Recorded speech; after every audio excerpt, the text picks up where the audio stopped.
பாண்டியன் ஸ்டோரில் என்ன நடக்குதுன்னு பார்க்கலாம் வாங்க. வீடியோவை ஸ்கிப் பண்ணாமல் கடைசி வரைக்கும் பாருங்கள். இப்போது நம்ம மயில் ஒவ்வொரு நிமிஷமும் ரொம்பவே படபடப்பாக இருக்காங்க, பதட்டமாகவும் இருக்குது. இப்போது நம்ம கோமதி, மயில் மயில் என்னம்மா காலிலேருந்து நீ வெளியவே வரல? இன்னைக்கு பழனிக்கு கடை திறப்பு விழா இருக்குல்ல, நம்ம எல்லாருமே போகணும், நீ போய் கிளம்புமா அப்படின்னு சொல்லிட்டு, சரிங்க அத்தை அப்படின்னு சொல்கிறாங்க. அதுக்கப்புறம் எல்லாருமா கிளம்புறாங்க. இங்கே நம்ம பழனி எங்கே இன்னுமே வரலையே, எங்கே கடை ஓப்பன் பண்ணுறாங்கன்னு கூட தெரியல, இன்னும் வந்திருக்கானா பாரு, கேட்டுட்டு வரேன்னு போனவன் இன்னுமே வரல அப்படின்னு சொல்லிட்டு நம்ம கோமதி புலம்பிக்கிட்டு இருக்காங்க. உடனே நம்ம ராஜி சொல்கிறாங்க, அத்தை நம்ம எல்லாருமே கிளம்பி ரெடியாக இருப்போம், சித்தப்பா வந்ததும் நம்ம உடனே கிளம்பி போயிடலாம் அப்படின்னு சொல்லி பேசிக்கிட்டு இருக்காங்க. இங்கே நம்ம சக்திவேலும் முத்துவேலும் பழனியை இங்கே எங்கேயுமே விடாமல் கூடவே கடையை ஓப்பன் பண்ணிவிட்டு உடனே வந்துடுவாடான்னு சொல்லி கூட்டிகிட்டு போகிறாங்க. இன்னொரு சைடு இங்கே நம்ம கோமதி ரொம்ப நேரமாக வெயிட் பண்ணி பார்க்குறாங்க. இங்கே பழனி வரவே இல்லை. இங்கே நம்ம பழனிக்கே பயங்கர அதிர்ச்சி. கடை எங்கன்னா நம்ம பாண்டியன் ஸ்டோருக்கு ஆப்போசிட்டில் கடை ஓப்பன் பண்ணியிருக்காங்க. அதை பார்த்துட்டு நம்ம பழனியே பயங்கரமாக ஷாக் ஆகுறாங்க. ஆனால் என்னண்ணா இது, உங்களுக்கு கடை திறக்கிறதுக்கு வேறு இடமே கிடைக்கலையா, ஏன்னா இங்கே கடை ஓப்பன் பண்ணி வச்சுருக்கீங்க அப்படின்னு சொல்லிட்டு எங்கள் பழனி பயங்கர ஷாக்கிங்காக கேட்கவும், எங்கள் சக்தியில் இருந்துட்டு, டேய் பழனி என்னடா, ஏன் இந்த இடம் நல்லா இல்லையா, என்ன நல்லா தானே இருக்குது, 10க்கு 10 ரூம் முன்னாடி வச்சிட்ருக்கான் பாரு, அதை விட நல்லா பெருசாக தாராளமாக நாங்கள் கடையை ஓப்பன் பண்ணியிருக்கோண்டா, என்ன உனக்கு பிடிக்கலையா என்ன அப்படின்னு சொல்லிட்டு கேட்கவும், அண்ணே அதுக்கு இல்லைண்ணே, இந்த தெருவில் தான் மச்சானம் கடையை வச்சுக்கிட்டு இருக்காரு, அவருக்கு எதிர்க்குள்ளேயே நம்ம கடையை போட்டோம் அப்படின்னா அவர் கோச்சிக்க மாட்டாரா அப்படின்னு சொல்லிட்டு உடனே சக்திவேல் இருந்துட்டு, டேய் பழனி அதான் நீ நல்ல நிலைமைக்கு வந்தா எனக்கும் சந்தோஷம்னு சொல்லிட்டு உன் மச்சான் சொன்னான்னு சொன்னீங்கல்ல, ஏன் எங்கள் கடையை வச்சா என்ன, நீ நல்லா பொழைக்கிச்சா அவங்களுக்குமே சந்தோஷம் தானே, அதெல்லாம் எந்த பிரச்சனையும் வராது அப்படின்னு சொல்லிட்டு இங்கே நம்ம சக்திவேல் சொல்கிறாங்க. பழனிக்கு ரொம்பவே பதட்டமாக இருக்குது. ஏற்கனவே இது விஷயமாக வீட்டில் நம்மளை பற்றி எல்லாருமே தப்பாக நினச்சிக்கிட்டு இருக்காங்க. இந்த மாதிரி டைமில் இங்கே கடையை திறந்து வச்சுருக்கானுங்களே, ஐயோ கடவுளே, ஏன் என்ன இப்படி ஒரு இக்கட்டான சூழ்நிலைக்கு கொண்டு வந்து விட்ட அப்படின்னு சொல்லிட்டு நம்ம பழனி இது விஷயமாக பயங்கர யோசனையில் இருக்காங்க. வீட்டில் எல்லாரும் ரெடியாக இருப்பாங்களே, கிளம்பியிருப்பாங்களேன்ற யோசனை கூட நம்ம பழனிக்கு இல்லை. ஏன்னா என்ன பிரச்சனை நடக்கும் அடுத்து அப்படின்னு சொல்லிட்டு அதை தான் யோசிச்சுட்டு இருக்காங்க. இன்னொரு சைடு இங்கே நம்ம மீனா இருந்துட்டு, என்னத்தை பழனி சித்தப்பா கேட்டுட்டு வரேன்னு சொல்லி போனவர் இன்னுமே வரல, அப்போது நம்ம யாருமே கடை திறப்பு விழாக்கு போகக்கூடாதுன்னு சொல்லிட்டு பழனி சித்தப்பா நினைப்பாரோ அப்படின்னு சொல்லிட்டு உடனே இங்கே நம்ம செந்தில் இருந்துட்டு, இல்லை மீனா அப்படியெல்லாம் இருக்காது, ஏதாவது வேலை வந்திருக்கும், உடனே அப்படியே கிளம்பி போயிட்டுருப்பார் போல், இடம் எங்கன்னு தெரிஞ்சால் கூட நம்மளாக போயிடுவோம், ஆனால் தெரியாததுனால தானே இப்படி வெயிட் பண்ணிக்கிட்டு இருக்கோம் அப்படின்னு சொல்லிட்டு எல்லாருமே பேசிக்கிட்டு புலம்பிக்கிட்டு இருக்காங்க. இப்போது அதே வழியாக தான் இங்கே நம்ம பாண்டியன், அதாவது அந்த கடை திறப்பு விழா, அதாவது கடை வச்சுருக்காங்க இல்லையா, அந்த வழியாக இங்கே நம்ம பாண்டியனும் சரவணனும் கடைக்கு போகிறதுக்காக போய்கிட்டு இருக்காங்க. உடனே நம்ம பாண்டியன் அந்த கடையை பார்த்துட்டு, டே சரவணா என்னடா அங்கே கூட்டமாக நின்றுக்கிட்டு இருக்காங்க, ஏதோ புதுசாக கடை திறந்துருக்காங்கடா அப்படின்னு சொல்லிட்டு உடனே யார்ப்பா இருக்கும், நமக்கு எதிரில் நம்மள மாதிரியே மளிகை கடையை திறந்து வச்சுருக்காங்க அப்படின்னு சொல்லிட்டு அதுக்கப்புறம் அங்கே பழனி சக்திவேல் எல்லாம் பேசிக்கிட்டு இருக்காங்க. அதை பார்த்ததுமே இங்கே நம்ம பாண்டியன் பயங்கரமாக கோவப்படுறாங்க. டே சரவணா அங்கே பாருடா, அது உன் மாமன் தான், அந்த பழனி தான், பழனி பற்றியா எவ்வளோ பெரிய வேலையை பார்த்து வச்சுருக்கான்னு சொல்லிட்டு நமக்கு எதிரில் கடை போட்டு வச்சுருக்கான், நம்மளை மீறி அவன் அதாவது நமக்கு முன்னாடி அவன் கடை போட்டு நம்ம எவ்வளோ அவன் எவ்வளோன்னு எடை போட்டு பார்க்குறதுக்காக தான் இவன் இப்படி பண்ணியிருப்பான், இவனை சும்மா விடக்கூடாது, நமக்கு எல்லாமே நம்பிக்கை துரோகம் பண்ணிட்டாங்கடா அப்படின்னு சொல்லிட்டு பயங்கர கோவமாக நம்ம பாண்டியன் வீட்டுக்கு கிளம்பி போகவும், உடனே இங்கே நம்ம பாண்டியன் இருந்துட்டு வீட்டுக்குள்ளே போகிறாங்க. உடனே நம்ம கோமதி தண்ணி கொண்டு வந்து கொடுக்குறாங்க. அதே சமயம் என்னங்க, ஓ பழனியோட கடை திறப்பு விழாவுக்கு போகிறதுக்காக தான் வந்தீங்களா, தெரியுங்க நீங்கள் கடைசி நேரத்தில் வருவீங்க அப்படின்னு சொல்லிட்டு உடனே இங்கே பாண்டியன் பயங்கர கோவமாக அந்த சொம்பை கீழே அப்படியே ரொம்பவே சத்தமாக கீழே போடவும், ஒரு மண்ணாங்கட்டியும் இல்லை அப்படின்னு சொல்லிட்டு சத்தமாக சொல்கிறாங்க. எல்லாருமே பயங்கர பதட்டம் ஆகிடுறாங்க. கோமதி இருந்துட்டு, ஏங்க எதுக்காக இப்படி நீங்கள் சத்தம் போட்டீங்க, என்னங்க ஆச்சு, ஏன் இவ்வளோ கோவமாக இருக்கீங்க அப்படின்னு சொல்லி கேட்குறப்ப தான், உன் தம்பி இப்படி பண்ணுவான்னு சொல்லிட்டு நான் கொஞ்சம் கூட எதிர்பார்க்கல கோமதி, நமக்கு நம்பிக்கை துரோகம் பண்ணிட்டான், அவனை மாதிரி இந்த உலகத்திலே நான் யாருமே பார்த்தது கிடையாது அப்படின்னு சொல்லிட்டு பயங்கர கோவமாக முக்கி பேசவும், இங்கே நம்ம கோமதிக்கு ஒன்றுமே புரியல. ஏங்க நீங்கள் என்னங்க சொல்கிறீங்க, எனக்கு ஒன்றும் புரியலைங்க அப்படின்னு சொல்லிட்டு கோமதி, நம்ம கடை வச்சுருக்கோம்ல, அதுக்கு ஆப்போசிட்டில் தான் உன் தொம்பியும் கடையை திறந்து வச்சுருக்காண்டி, இத்தனை நாளாக எங்கே இருக்குது எந்த இடம் அப்படின்னு சொல்லிட்டு நம்ம கேட்டோம், ஆனால் கடைசி வரைக்கும் எனக்கு ஒன்றுமே தெரியாதுன்னு சொல்லிட்டு உன் தம்பி பச்சையாக நடிச்சான் பார்த்துக்கோ. இந்த மாதிரி நடிப்புக்காரனை நான் எங்கேயுமே பார்த்தது கிடையாது. நம்ம அவனுக்கு சோறு போட்டிருக்கோண்டி, அதில் உப்பும் சேர்த்து தானே போட்டிருக்கோம். கொஞ்சமாவது அவனுக்கு நம்ம உப்பை தின்னோன்ற நன்றி இருந்திருந்தா இப்படி ஒரு வேலையை பார்த்துருப்பானா? அவன் கடை வைக்கக்கூடாதுன்னு சொல்லிட்டு நான் சொன்னேனாடி கோமதி. இல்லை இல்லை, அவன் நல்லா பொழைக்கணும், கடை வச்சு அவன் நல்ல நிலைமைக்கு வரணும், சொந்த காலில் நிற்கணும்னு சொல்லிட்டு நானும் தான் ஆசைப்பட்டேன். ஏன் அவனுக்கு ஏதாவது நல்லது செஞ்சு விடணும்னு கூட நான் எத்தனையோ டைம் நினச்சிருக்கேன். ஆனால் நம்ம கடையில் நம்ம பொழப்பில் மண்ணை வாரி போடுவான்னு சொல்லிட்டு நான் கொஞ்சம் கூட எதிர்பார்க்கல கோமதி அப்படின்னு சொல்லிட்டு பயங்கர கோவமாக பேசவும், இதை கேட்ட நம்ம கோமதி வீட்டில் உள்ள எல்லாருமே பயங்கரமாக ஷாக் ஆகுறாங்க. இங்கே எல்லாருமே அதாவது கூச்சலாக பேசிக்கிட்டு இருக்க நேரத்தில் நம்ம பழனி அப்போ தான் வீட்டுக்கு வராங்க. இப்போது வீட்டுக்கு வந்ததும் வராதம்மா, டேய் நில்லுடா, ஏண்டா ஏண்டா இப்படி ஒரு நம்பிக்கை துரோகத்தை எங்களுக்கு பண்ண அப்படின்னு சொல்லிட்டு கோமதி கேட்கவும், என்னக்கா என்ன பார்த்து அப்படி ஒரு வார்த்தை பேசுறிய அப்படின்னு சொல்லவும், உடனே பாண்டியனும், டேய் அவ பேசுனதுல என்னடா தப்பு இருக்கு? நீ அந்த வேலையை தானே பார்த்துருக்க. நீ எங்கள் முதுகில் குத்திருக்கடா. இந்த வீட்டோட உப்பை தின்றுக்கோமே, இந்த வீட்டுக்கு கொஞ்சமாவது நன்றி கடனாக இருக்கலான்னு சொல்லிட்டு நீ யோசிச்சியாடா? அப்படி யோசிச்சிருந்தா நான் கடைக்கு எதிரிலேயே நீ கடையை திறந்து வச்சிருப்பியாடா அப்படின்னு சொல்லிட்டு பாண்டியன் பயங்கர கோவமாக பேசவும், இங்கே நம்ம பழனி, மச்சான் நான் ஒரு நிமிஷம் பேசிக்கிறேனே, தயவு செஞ்சு நான் பேசுகிறத கொஞ்சம் எல்லாரும் கேளுங்களா அப்படின்னு சொல்லிட்டு உடனே இங்கே சரவணன், செந்தில் எல்லாருமே கேட்க ஆரம்பிச்சிடுறாங்க. மாமா நீங்கள் இப்படி பண்ணுவீங்கன்னு நான் கொஞ்சம் கூட எதிர்பார்க்கல மாமா, நீங்கள் நல்லா இருக்கணுன்றது எங்களோட ஆசை தான். ஆனால் அதுக்காக கடைக்கு எதிரில் கடை போட்டால் கொஞ்சம் வியாபாரம் முன்ன மாதிரி நடக்காதுல்ல, டல்லாயிடும்ல, தெரிஞ்சுமே இப்படி ஒரு வேலையை பார்த்துருக்கேன் மாமா அப்படின்னு சொல்லிட்டு இங்கே சரவணன், செந்தில், கதிரி இவங்கெல்லாம் கேட்கவும் நம்ம பழனி ரொம்பவே மனசொடிஞ்சு போயிடுறாங்க. டே மாப்பிள்ளைங்களா, நான் சொல்கிறத ஒரு நிமிஷம் கேளுங்கடா ப்ளீஸ்டா, என்ன நடந்ததுன்னு கொஞ்சம் தெரிஞ்சுக்கோங்கடா அப்படின்னு சொல்லவும், வேண்டாம் விடுமாம்மா, நீ இந்த அளவுக்கு யோசித்து இப்படி ஒரு விபரீதமான ஆளாக இருப்ப அப்படின்னு சொல்லிட்டு நான் கொஞ்சம் கூட எதிர்பார்க்கல மாமா. உண்மையாகவே நீ வேறு லெவலில் தான் இருக்க. எதுவுமே தெரியலன்னு சொல்லிட்டு எங்கள் யாருக்குமே தெரியாமல் நீ இவ்வளோ பெரிய வேலையை செஞ்சுருக்க. கடை ஓப்பன் பண்ணுறதையும் சொல்லலை, அதே சமயம் இங்கே தான் ஓப்பன் பண்ணுறோம் அப்படிங்கிற விஷயத்தையுமே கடைசி வரைக்கும் வாய் விடவே இல்லை மாமா. நீ எங்கே இருக்குன்னு சொல்லிட்டு நாங்கள் கேட்டதும் இதோ வரேன், நான் கேட்டுட்டு வந்துடுறேன்னு சொல்லிட்டு போனவர் தான். நாங்கள் எல்லாருமே உங்களோட கடை திறப்பு விழாவுக்கு வரத்துக்காக அழகாக ரெடியாகி நின்றுக்கிட்டு இருந்தோம். ஆனால் இப்படி ஒரு இடியை இறக்குவீங்கன்னு சொல்லிட்டு நாங்கள் கொஞ்சம் கூட எதிர்பார்க்கல. ஏற்கனவே கடை எங்கே திறக்க போகிறாங்க என்ன ஏதுன்னு சொல்லிட்டு அத்தனை டீட்டெயிலுமே உங்களுக்கு தெரிஞ்சிருக்கு. ஆனால் நீங்கள் எங்ககிட்ட சொல்லலை. இருக்கட்டும் மாமா, ஆனால் நம்மளாம் எப்படியெல்லாம் இருந்தோம், ஆனால் நீங்கள் இந்த அளவுக்கு யோசித்து இப்படி கீழ்த்தரமாக பண்ணுவீங்கன்னு சொல்லிட்டு நாங்கள் கொஞ்சம் கூட எதிர்பார்க்கல மாமா அப்படின்னு சொல்லிட்டு 3 பேருமா சேர்ந்து கேட்கவும், டே மாப்பிள்ளைங்களா நான் சொல்கிறத ஒரு நிமிஷம் கேளுங்கடா. இத்தனை நாளாக இத்தனை வருஷமாக நான் உங்கள் கூட இருந்திருக்கேன், நீங்களும் என் கூட இருந்திருக்கீங்க, என்னை பற்றி கொஞ்சம் கூட புரிஞ்சுக்காமல் பேசுகிறீங்களேடா அப்படின்னு சொல்லிட்டு உடனே பாண்டியனும், உன்னை பற்றி நாங்கள் புரிஞ்சுக்கிட்டது இப்போ தான் நாங்கள் கரெக்டாக புரிஞ்சுக்கிட்டு இருந்திருக்கோம். இதுக்கு முன்னாடி நாங்கள் தப்பாக தான் புரிஞ்சு வச்சுக்கிட்டு இருந்திருக்கோம், நீ நடிச்சிருந்துருக்கிற அப்படி இப்படின்னு சொல்லிட்டு இங்கே நம்ம பழனியை பயங்கரமாக வெளுத்து வாங்கிக்கிட்டு இருக்காங்க. இப்போது நம்ம கோமதி இருந்துட்டு, டேய் இனி நீ ஒரு நிமிஷம் கூட இந்த வீட்டில் இருக்கவே கூடாதுடா, வெளியே போடா அப்படின்னு சொல்கிறாங்க. இதை கேட்ட நம்ம பழனி உடஞ்சி போயிடுறாங்க. அக்கா என்னக்கா என்ன வார்த்தைக்கா சொல்லிட்ட அப்படின்னு சொல்லிட்டு பாண்டியனும், டேய் உன் அக்கா சொல்கிறது தாண்டா உண்மை, உன் அக்கான்ற உறவே இனிமேல் உனக்கு இல்லை. அக்கா தம்பின்னு சொல்லிட்டு ஏதாவது சொல்லிக்கிட்டு இந்த வீட்டு உள்ள காலை எடுத்து வச்சுட்டு போகிற, அதுக்கப்புறம் நடக்கிறதே வேற அப்படின்னு சொல்லிட்டு பயங்கர கோவமாக பேசுகிறாங்க. இங்கே நம்ம பழனி பயங்கரமாக அழுகுறாங்க. அதுக்கப்புறம் இங்கே பாண்டியன் அவங்க ட்ரெஸ் எல்லாத்தையுமே எடுத்துகிட்டு வந்து நம்ம பழனியோட முகத்தில் விட்டெறிகிறாங்க. அதுக்கப்புறம் நம்ம பழனி வந்து அழுதுகிட்டே வீட்டுக்கு வெளியே வராங்க. ரொம்பவே ஃபீல் பண்ணி அழுதுகிட்டு இருக்காங்க. நம்ம சொல்கிறத யாருமே புரிஞ்சுக்க மாட்டேங்கிறாங்களே, கடை எங்கே திறக்கிறாங்கன்ற விஷயம் கூட நமக்கு தெரியாது, கடை திறக்கிறதுல சுத்தமாக நமக்கு விருப்பமும் இல்லை. ஆனால் மாப்பிள்ளைங்களும் சரி, அக்காவும் சரி, என் மச்சானும் சரி, யாருமே நம்மளை புரிஞ்சுக்கலையே, நம்மளோட மனசு யாருக்குமே தெரியாமல் போயிடுச்சே. கடவுளே, என்னுடைய மனசு என்னன்னு உனக்கும் தெரியும், உனக்காவது புரியுமா சொல்லு அப்படின்னு சொல்லிட்டு நம்ம பழனி பயங்கர ஃபீலிங்காக அழுதுகிட்டு இருக்காங்க. அப்போ தான் சுகன்யா வந்து, என்னங்க இங்கே வந்து நின்றுக்கிட்டு இருக்கீங்க, அது மட்டும் இல்லாமல் கையில் பேக்கோடு இருக்கீங்க, என்னங்க ஆச்சு அப்படின்னு சொல்லி கேட்கவும், சுகன்யா வந்து இப்படி கேட்டுக்கிட்டே இருக்காங்க. பழனி பயங்கரமாக அழுகுறாங்க. என்னங்க ஆச்சு, எதுக்காக நீங்கள் அழுகுறீங்க அப்படின்னு சொல்லிட்டு நம்ம சுகன்யா வந்து கேட்குறாங்க. இப்போது சுகன்யா புரிஞ்சுக்கிறாங்க. ஓ, இவங்க தான் அவங்கள ஏதாவது சொன்னாங்களா?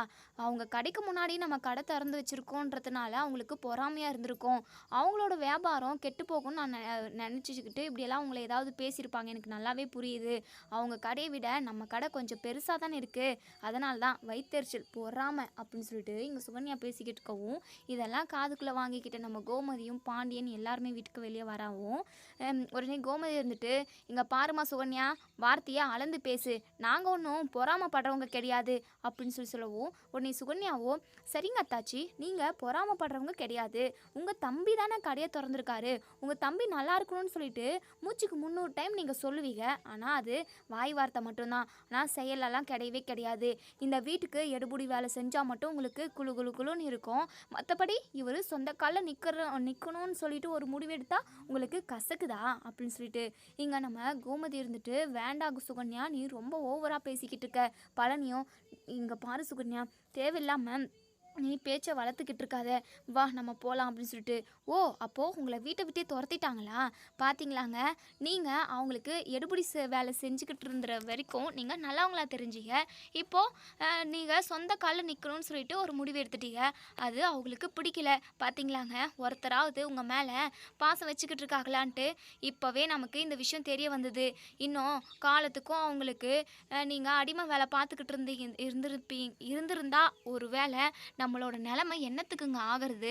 எப்படியோ உங்கள் அண்ணனுங்க சூதாரிச்சு நமக்கு ஒரு கடையை வச்சு கொடுத்தாங்க, அதை வச்சு நம்ம எப்படியோ ஒன்று பொழைச்சிக்கலாம், இவங்கள நம்பிக்கிட்டு இருந்திருந்தா இப்படி தான் நமக்கு நிலைமை வந்திருக்கும் அப்படின்னு சொல்லிட்டு சுகன்யா சொல்லவும், உடனே இங்கே நம்ம கோமதிக்கு பயங்கரமாக கோவம் வருது. சுகன்யா, நீ வார்த்தையை அளந்து பேசு, ஓவராக தான் பேசிக்கிட்டு இருக்க, நீ பேசுகிறதெல்லாம் உண்மை கிடையாது அப்படின்னு சொல்லிட்டு. ஓஹோ, உண்மை கிடையாதோ? அப்போது ஏன் நீங்கள் எல்லாருமே என் புருஷனை வீட்டை விட்டு வெளியே போக சொன்னீங்க? இந்த வீட்டிலலாம் இருக்கணும்னு எங்களுக்கும் தலையெழுத்து கிடையாது, எனக்கு முக்கியமாக தலையெழுத்தே கிடையாது, இந்த வீட்டில் இருக்கிறதுக்குமே எனக்கு துளி கூட விருப்பம் இல்லை.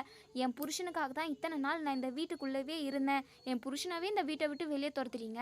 என் புருஷனுக்கு என்ன எதுவும் இல்லைன்னு நினச்சிக்கிட்டு இருக்கீங்களா? அவர் ராஜா மாதிரி அந்த மாளிகையில் வாழுவார், அதெல்லாம் விட்டுட்டு உங்களுக்காக இந்த குடிசையில் வந்து இத்தனை நாளாக தங்கிக்கிட்டு இருந்தார். ஆனால் அதெல்லாம் கொஞ்சம் கூட யோசித்து பார்க்காம நீங்கள் என் புருஷனாவே வீட்டை விட்டு வெளியே துரத்துறீங்களா? உங்களை விட நாங்கள் கண்டிப்பாக நல்ல இடத்துக்கு வந்து காட்டுவோம் அப்படின்னு சொல்லி சொல்கிறாங்க. இப்போது இங்கே பாண்டியன் இருந்துட்டு, இங்கே பாருமா, போதுமா, நீ பேசுனதெல்லாம் என்னால் காதில் வாங்கிக்க முடியல, தயவு செஞ்சு உன் அருமை புருஷனை இங்கேருந்து கூட்டிகிட்டு போமா அப்படின்னு சொல்லிட்டு. ஆமாம், கூட்டிகிட்டு போக தான் போகிறேன், நாங்கள் என்ன இங்கே குத்த வச்சா உக்காந்துக்க போகிறோம்? அப்படி உட்காரணும்னு சொல்லிட்டு எங்களுக்கு அவசியம் இல்லை, நாங்கள் இனிமேல் எங்கள் சொந்த காலில் நிற்க போகிறோம், ஒவ்வொரு ரூபாய்க்கும் உங்கள் காலை வந்து என் புருஷன் பிடிச்சிக்கிட்டு இருந்தாரு, இனிமேல் அப்படி ஒரு சூழ்நிலை எங்களுக்கு கிடையாது. வயிற்றுச்சலில் என்னெல்லாம் பண்ணிக்கிட்டு இருக்கீங்க பார்த்தீங்களா? இருக்கிறது குடிசை வீட்டில், இதுக்கே ஓவராக சீன் போடுறீங்க அப்படின்னு சொல்லிட்டு. உடனே இங்கே நம்ம மீனா இருந்துட்டு, இங்கே பாருங்கள், நீங்கள் பேசுகிறதே சுத்தமாக சரியில்லை, கொஞ்சமாவது முன்ன பின்ன யோசித்து பார்த்து பேசுங்க அப்படின்னு சொல்லிட்டு. எங்களுக்கு எல்லாமே பேச தெரியும், கவர்மெண்ட் வேலையில் இருக்கிறவங்களே, நீங்கள் கவர்மெண்ட் வேலைக்கு போயிட்டு லட்சமாக சம்பாதிப்பீங்க, நாங்கள் உங்களுக்கு காலும் கையும் கழுவி விட்டுக்கிட்டு உங்களுக்கு அடிமை வேலை பார்த்துக்கிட்டு இருந்தால் மட்டும் உங்களுக்கு நல்லா இருக்கும். இப்போது நாங்கள் சொந்த காலில் நிற்கிறோன்ற உடனே உங்களுக்குமே போகாமல் பார்த்தியா, என்ன தான் கவர்மெண்ட் வேலையில் லட்சமாக கை நிறைய சம்பாதிச்சாலுமே எம்பிட்டு போகாமல் இருக்குது பார்த்தீங்களா உங்களுக்கு அப்படின்னு சொல்லிட்டு. உடனே நம்ம மீனா இருந்துட்டு, ஏங்க இப்படியெல்லாம் பேசுகிறீங்க, நான் அந்த அர்த்தத்தில் சொல்ல வரல, கொஞ்சமானா நிதானமாக பேசுங்க, வயசில் பெரியவங்க அத்தையும் மாமாவும், அவங்களுக்கு மரியாதை கொடுக்க மாட்டீங்களா அப்படின்னு சொல்லவும், அவங்க எங்களுக்கு கொடுத்த மரியாதையெல்லாம் போதும், அவங்க பண்ணது வரைக்கும் போதும், இனிமேல் அவங்களுக்கு மரியாதை கொடுக்கணும்னு சொல்லிட்டு எனக்கு என்ன அவசியம் இருக்குது, ஏங்க நடுங்க போகலாம் அப்படின்னு சொல்லிட்டு சுகன்யா இங்கே பழனியை பிடிச்சி கூட்டிகிட்டு வராங்க.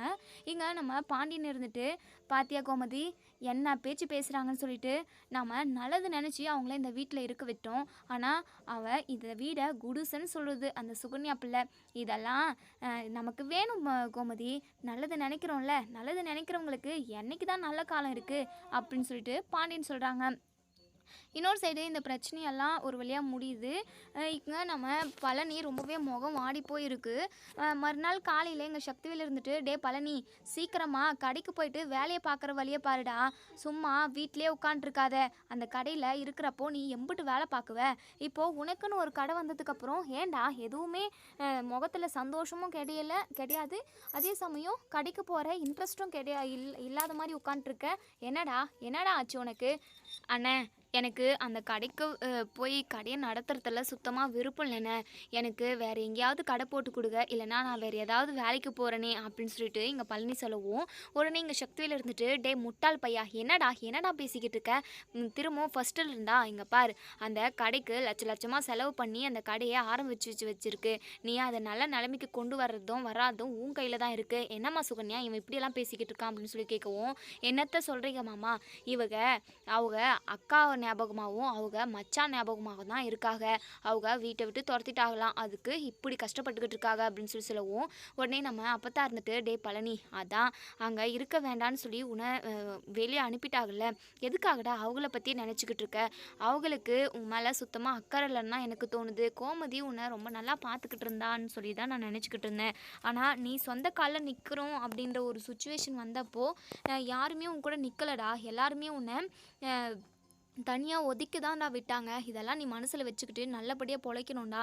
4 பேர் முன்னாடி நல்லா வாழ்ந்து காட்டணும்." அப்படின்னு சொல்லிட்டு நம்ம சுகன்யா இருந்துட்டு, "கரெக்டா சொன்னீங்க அத்தை. இங்க பாருங்க, சும்மா உங்க அக்கா வீட்டு ஞாபகமாவே இருக்காதீங்க. நமக்கும் குடும்பம் ஆயிப்போச்சு. நம்மளை பத்தியும் கொஞ்சமாவது யோசிங்க." அப்படின்னு சொல்லிட்டு வற்புறுத்திங்க நம்ம பழனிய கடைக்கு கூட்டிட்டு போறாங்க. இங்க கடையிலுமே வேலை பார்த்துக்கிட்டு இருக்காங்க. இங்க நம்ம மயிலோட அப்பா இருந்துட்டு இங்க பாண்டியன் கிட்ட சொல்றாங்க, "அ என்ன சம்மந்தி, இப்படி நம்ம கடையோட வியாபாரம் ரொம்ப டல்லாகி போச்சே. எதிரில் கடை வந்ததும் புதுசாக இருக்கே எல்லாம் அப்படின்னு சொல்லிட்டு எல்லாருமே அங்கே தான் போகிறாங்க. நம்மளோட வியாபாரம் ரொம்பவே கீழ் மட்டமாக போயிடுச்சு சம்மந்தி. என்ன பண்ண முடியும்?" அப்படின்னு சொல்லிட்டு சொல்லவும், நம்ம பாண்டியனுக்கு பயங்கரமாக கோவம் வருது. என்ன பண்ணுறதுன்னு தெரியாமல் பல்ல கடிச்சிக்கிட்டு இருக்காங்க. இன்னொரு சைடு இங்கே அதாவது நம்ம சரவணன் இருந்துட்டு எல்லா விஷயத்தையுமே நம்ம இப்போவே சொல்லிடணும். ரொம்ப நாளைக்கு இதை நம்ம இழுத்துக்கிட்டு போகக்கூடாது. ஏன்னா மயில் வந்து இருக்க போய் இன்னும் அதிகமாக சொல்லிக்கிட்டே இருக்கா. அவள் கூட இனிமேல் நம்மளால் வாழவே முடியாது அப்படின்ற ஒரு முடிவுக்கு வந்துட்டாங்க. அதுக்கப்புறம் இங்கே எல்லாருமே இருக்காங்க. எல்லாரையும் கூப்பிட்டு வச்சு நம்ம சரவணன் வந்து உண்மையை சொல்லலான்னு சொல்லிட்டு கூப்பிடுறாங்க. ஒரு முக்கியமான விஷயம், எல்லாருமே வாங்க அப்படின்னு சொல்லிட்டு. உடனே இங்கே நம்ம கோமதி இருந்துட்டு, "டேய் என்னடா விஷயம்?" அப்படின்னு சொல்லிட்டு கேட்கவும், "இருமா சொல்கிறேன்." அப்படின்னு சொல்லிட்டு சொல்கிறாங்க. உடனே இங்கே நம்ம மயில் ரொம்பவே பதட்டமாக பயப்படுறாங்க, அழுகவும் செய்கிறாங்க. "டேய் இவ எதுக்காகடா அழுதுகிட்டு இருக்கா?" அப்படின்னு சொல்லி கேட்கவும், "பின்ன தப்பு பண்ணவ அழுகாமல் வேற என்ன பண்ணுவா? எல்லா உண்மையும் வெளியே தெரிய போகுது. நம்ம மாட்டினோம், இனிமேல் இந்த வீட்டில் இடம் இல்லை அப்படின்னு சொல்லிட்டு அழுதுகிட்டு இருக்கா. அதுக்காக தானே அழுவா?" அப்படின்னு சொல்லிட்டு, "டேய் என்னடா சொல்கிற? ஒன்றுமே புரியல." அப்படின்னு சொல்லுவோம், "அம்மா இவ நம்மக்கிட்ட எம்புட்டு விஷயத்த மறைச்சிருக்கான்னு தெரியுமாம்மா?" அப்படின்னு சொல்லிட்டு மயிலோட படிப்பு விஷயம், அதே சமயம் அவங்க வேலைக்கு போனது, ஹோட்டலுக்கு போனது, அதுக்கப்புறம் வயசு விஷயம்னு சொல்லிட்டு எல்லாத்தையுமே சொல்கிறாங்க. இதை கேட்டு நம்ம கோமதியும் பாண்டியனும் பயங்கரமாக ஷாக் ஆகுறாங்க. இங்கே கோமதி இருந்துட்டு, "என் மயில் என்னடி இதெல்லாம்? நீ இவன் சொல்கிறதெல்லாம் உண்மையா?" அப்படின்னு சொல்லி கேட்கவும், அவங்க நம்ம மயில் வந்து பயங்கரமாக அழுதுகிட்டே இருக்காங்க. "அத்தை அது வந்து அத்தை அப்படின்னு சொல்லிட்டு திக்கி திணறாங்க. "என்னடி வந்து போயின்னு சொல்லி என்னென்னவோ இழுத்துக்கிட்டு இருக்க? அப்போது இம்பிட்டு பொய்யெல்லாம் சொல்லி தான் நீ என் பிள்ளைய கல்யாணம் பண்ணிக்கிட்டியா? எதுக்கு அப்படி பொய் சொல்லி எங்கள் குடும்பத்தை ஏமாத்தினீங்க?" அப்படின்னு சொல்லிட்டு பயங்கர கோவமாக கேட்குறாங்க. "ஐயோ அத்தை, அது வந்து அத்தை, என்னை மன்னிச்சிடுங்க அத்தை. பொய் சொன்னது ரொம்ப தப்பு தான். ஏதோ எங்களோட குடும்ப சூழ்நிலை அத்தை." அப்படின்னு சொல்லவும், "என்னடி அப்படி குடும்ப சூழ்நிலை? அப்படி பொய் சொல்லி கல்யாணம் பண்ணணும்னு சொல்லிட்டு யார் உங்களை அடிச்சா?" அப்படின்னு சொல்லி கேட்கவும், "அத்தை, நான் என் அம்மாவுக்கும் என் அப்பாவுக்கும் எவ்வளோ டைம் சொன்னேன் வேண்டான்னு சொல்லிட்டு. ஆனால் அவங்க கேட்கல அத்தை." அப்படின்னு சொல்லிட்டு சொல்லவும், "என்னடி பேசிக்கிட்டு இருக்க? நாங்கள் எப்படி ஏதாவது உங்ககிட்ட பொய் சொல்லி உன்னை கல்யாணம் பண்ணிட்டு வந்தோமா?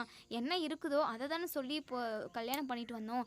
எதுக்காக பொய் சொல்லி எங்கள் குடும்பத்தவே இப்படி ஏமாத்திருக்கீங்க?" அப்படின்னு சொல்லிட்டு பயங்கரமாக கோவப்படுறாங்க. எங்கள் பாண்டியனுமே பயங்கரமாக டென்ஷனாக இருக்காங்க. வர வர இந்த வீட்டில் உள்ளவங்களும் சரியில்லை. அவங்க அவங்களோட முகத்துக்கு பின்னாடி இன்னொரு முகம் ரொம்பவே மோசமாக இருக்குதுன்னு சொல்லிட்டு இப்போ தான் நான் தெரிஞ்சுக்கிறேன். ஒவ்வொருத்தருமே ஒவ்வொரு முகத்தோடு இருக்காங்க போல். நம்மக்கிட்ட இத்தனை நாளாக இந்த பொண்ணு மறைச்சிருக்கு. சரவணன் நாங்கள் சொல்கிற பேச்சை கேட்டு தான் எல்லாமே செய்வான். அவனுக்கு நாங்களாக பார்த்து கல்யாணம் பண்ணி வச்சோம். நாங்கள் சொன்னதுமே உன் கழுத்தில் அவன் தாலி கட்டினான். அப்படிப்பட்ட ரொம்ப ரொம்ப நல்ல பையன். அவனுக்கு போயிட்டு இப்படி ஒரு பொண்ணா? சரவணா, உன் வாழ்க்கையை நாங்களே கெடுத்துட்டோமேடா. நீயா லவ் பண்ணி கல்யாணம் பண்ணிட்டு வந்திருந்தா கூட உன் வாழ்க்கை நல்லா இருந்திருக்குமோ என்னமோ. இப்படி பொய் சொல்லி இப்படியெல்லாம் ஏமாற்றி நம்மளை கல்யாண ஏற்பாடு வரையும் கல்யாணமாகவே பண்ணிட்டாங்க. இவளை சும்மாவே விடக்கூடாது அப்படின்ற மாதிரி சொல்லிக்கிட்டு இருக்காங்க. நம்ம சரவணனுமே கட் அண்ட் ரைட்டாக சொல்லிடுறாங்க, "அப்பா இவ கூடலாம் எனக்கு ஒன்று சேர்ந்து வாழ்கிறதுக்கே விருப்பம் இல்லைப்பா. நான் நிம்மதியாக இருக்கணும்ப்பா. இந்த பொய்க்காரி கூட ஒன்று சேர்ந்து வாழ்கிறதுக்கே எனக்கு ரொம்ப பயமாக இருக்குப்பா. நாளுக்கு நாள் வாயை திறந்தாவே பொய் தான்ப்பா. இவளை பார்த்தாவே எனக்கு சுத்தமாக பிடிக்கவே மாட்டேங்குது. இவ என்னை விட்டுட்டு போயிட்டா அப்படின்னா எனக்கு ரொம்ப நிம்மதியாக இருக்கும்ப்பா. நான் பாட்டுக்கு என் வேலையை பார்த்துக்கிட்டு நான் ரொம்ப நிம்மதியாக நைட்டில் வந்து படுத்து தூங்குவேன்ப்பா. இவ ரூமில் இவ கூட ஒன்றா படுத்து தூங்குறதுக்கு கூட எனக்கு ரொம்ப பயமாக இருக்குப்பா. அது மட்டும் இல்லாமல் எல்லா விஷயத்தையும் கூட நான் ஏற்றுக்குவேன் ஏதோ ஓரளவுக்கு. ஆனால் குழந்த விஷயத்தில் கூட என்னை ஏமாற்றிட்டாங்களேப்பா அப்படின்னு சொல்லிட்டு சொல்கிறாங்க. இங்கே நம்ம கோமதிக்கு இன்னும் கோவம் வருது. ஏய், என்னடி என்னடி நீ மனுஷி, நீ எல்லாம் ஒரு பொண்ணா? உன்ன மாதிரி ஒரு பொண்ணை நான் எங்கேயுமே பார்த்ததில்ல. கடவுளே, எங்கள் வீட்டில் மட்டும்தான் இப்படி டிஃப்ரெண்ட்டாக பிரச்சனையை கொடுப்பியா அப்படின்னு சொல்லிட்டு ரொம்பவே ஃபீல் பண்ணுறாங்க. சரவணனோட வாழ்க்கையை நினச்சுமே ரொம்பவே வருத்தப்படுறாங்க. இங்கே நம்ம மயில் வந்து காலில் விழுந்து மன்னிப்பு கேட்குறாங்க. மன்னிச்சிருங்க அத்தை, இனிமேல் நான் பொய்யே சொல்ல மாட்டேன். என்னை சரவணன் மாமா கிட்ட இருந்து பிரிச்சுடாதீங்க, மாமா கூட ஒன்று சேர்ந்து வாழணும்னு சொல்லிட்டு எனக்கு ரொம்பவே ஆசை. என்னை எங்கள் வீட்டுக்கு அனுப்பிடாதீங்க அத்தை. அப்படி அனுப்பிட்டீங்க அப்படின்னா என் வாழ்க்கையும் கெட்டு போகும், என் அம்மாவும் என் அப்பாவும் உயிரோடவே இருக்க மாட்டாங்க. அது மட்டும் இல்லாமல் சுடரோட வாழ்க்கையுமே கெட்டு போகும். இப்படி நிறைய விஷயம் இருக்கு அத்தை அப்படின்னு சொல்லிட்டு. ஓஹோ, உங்கள் வீட்டை பற்றி உனக்கு அம்புட்டு கவலையாக இருக்கா? அப்போது எங்களை பற்றி நீ கொஞ்சம் கூட நினச்சி பார்க்கல. நாங்கள்லாம் வருத்தப்பட மாட்டாங்க, எங்களுக்கெல்லாம் மனசுன்னு ஒன்று இல்லவே இல்லை. நாங்கள் என்ன பண்ணாலும் ஊசி எடுத்து குத்துனாலுமே நாங்கள் தாங்கிக்கு போயிடலாம் அப்படின்னு சொல்லிட்டு நம்ம கோமதி வந்து கேட்குறாங்க. அத்தை, தப்பு தான் அத்தை, மறைச்சது ரொம்ப ரொம்ப தப்பு அத்தை அப்படின்னு சொல்லி பேசிக்கிட்டு இருக்க நேரத்தில் நம்ம மயில் மயங்கி விழுந்துடுறாங்க. இப்போது எல்லாருமே ரொம்பவே பதட்டப்படுறாங்க. நம்ம சரவணன் இருந்துட்டு, அம்மா அவன் நடிக்குவாம்மா, எங்கே இந்த வீட்டை விட்டு நம்ம துரத்திடுவாங்களோ அப்படின்னு சொல்லிட்டு அவன் நடிக்கிறாமா அப்படின்னு சொல்லிட்டு, டேய் சும்மா இருடா அப்படின்னு சொல்லிட்டு தண்ணியை இது போடுறாங்க. அப்போ கூட நம்ம மயில் எந்திரிக்கவே இல்லை. அதுக்கப்புறம் நம்ம கதிர் வந்து கார் எடுத்துகிட்டு வராங்க. இப்போது குடும்பத்தில் உள்ள எல்லாருமே ஹாஸ்பிட்டல் போகிறாங்க. அங்கே டாக்டர்கிட்ட ரொம்பவே பதட்டமாக கோமதி சொல்கிறாங்க. என்னாச்சுன்னு தெரியல, பேசிக்கிட்டு இருக்க டைம்லேயே மயங்கி விழுந்துட்டான் அப்படின்னு சொல்லிட்டு. இதை கேட்ட டாக்டருமே சரிம்மா பார்த்துக்கலாம், ஒரு பிரச்சனையும் இல்லை அப்படின்னு சொல்லிட்டு ட்ரீட்மெண்ட் பார்த்துக்கிட்டு இருக்காங்க. அப்போ தான் நம்ம டாக்டருக்குமே தெரிய வருது மயில் வந்து ப்ரெக்னெண்ட்டாக இருக்காங்க அப்படிங்கிற விஷயம். அதுக்கப்புறம் வெளியே வந்து நீங்கள் பயப்படுற மாதிரியான மயக்கமெல்லாம் கிடையாது, நல்ல விஷயந்தான், உங்கள் வீட்டுக்கு வாரிசு வரப்போகுது, அவங்க ப்ரெக்னெண்ட்டாக இருக்காங்க அப்படின்னு சொல்லிட்டு சொல்கிறாங்க.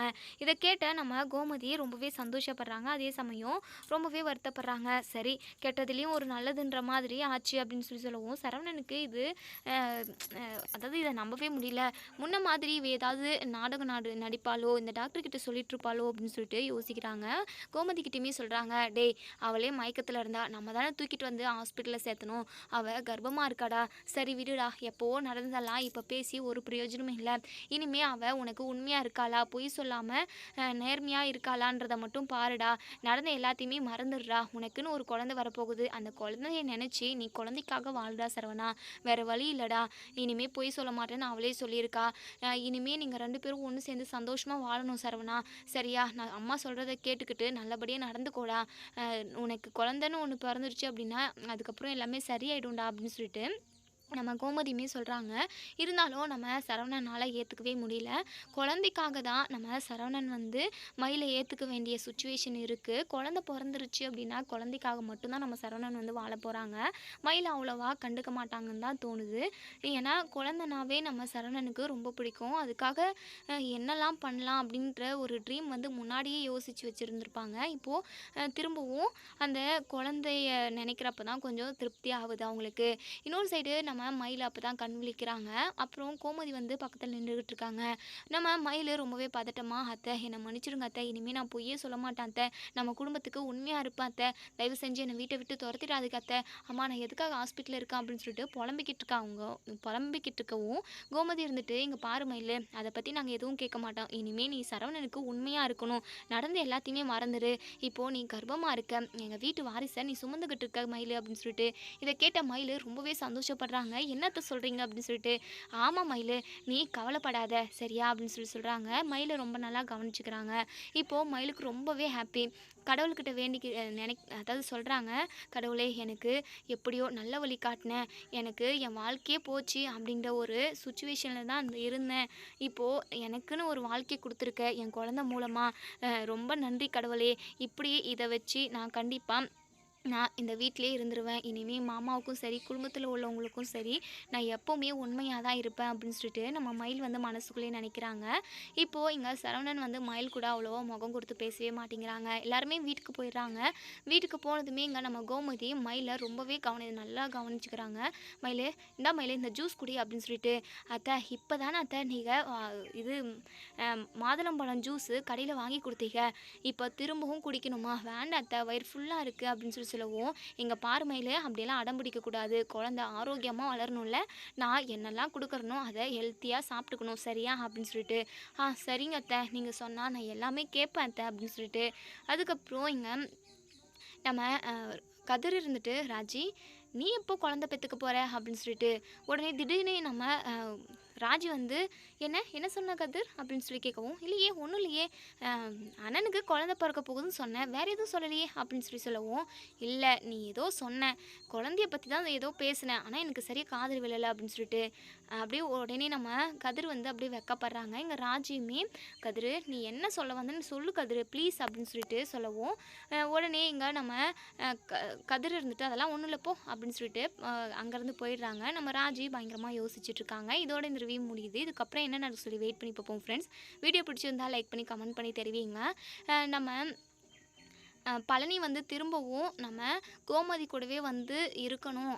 அது ஏன்னா, அதுதான் நம்ம பழனியோட ஆசையே. பழனியும், கோமதியும் ஒண்ணு சேரணும். அதே சமயம் பழனியோட அ அவங்களோட எண்ணம் என்ன? அவங்களோட உண்மைய அவங்க புரிஞ்சுக்கணும். அதாவது நம்ம கோமதி புரிஞ்சுக்கின்னு பழனி